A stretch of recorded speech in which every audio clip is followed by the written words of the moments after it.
నల్లేరు బీరకాయ పచ్చడి చేస్తున్నాం ఈరోజు. కావాల్సిన పదార్థాలు: పచ్చిమిరపకాయలు, నల్లేరు ముక్కలు, 2 స్పూన్లు శనగిత్తనాలు, చింతపండు, 1 టమాటా, 1 ఉల్లిపాయ, చిన్నుల్లిపాయలు. ఈ నల్లేరు ముక్కలు కడిగి శుభ్రం చేసి పాట ఒలుసుకోవాలి. వీటిని చేసి ఎక్కువ వేసుకోకూడదు, చేదు వస్తుంది ఎక్కువ వేసుకుంటే. స్పూన్ ధనియాలు, స్పూన్ జీలకర్ర, నల్లేరు కాడలు వేస్తున్నాను, బీరకాయ ముక్కలు వేస్తున్నాను, కొద్దిగా పసుపు వేసాను, తగినంత ఉప్పు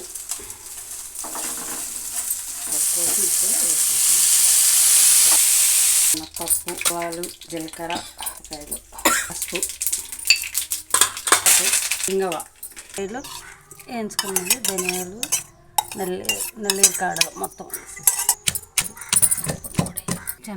శనగిత్తనాలు 2 స్పూన్లు. ఇప్పుడు చింతపండు వేసుకుంటాను. బీరకాయ ముక్కలు వేసుకున్నాక మెత్తగా నూరుకోవాలి.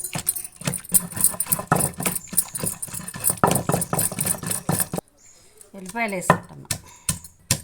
ఉల్లిపాయ ముక్కలు వేసుకొని ఇట్లా చేసుకుంటే బాగుంటుంది పచ్చడి. నేను నూరటం తాలింపు వేసుకుంటున్నాను. నల్లేరు బీరకాయ ముక్కలతో పచ్చడి చేశాను. మీరు కూడా చేసుకొని తిని ఎలా ఉందో చూసి కామెంట్ పెట్టండి. పచ్చడి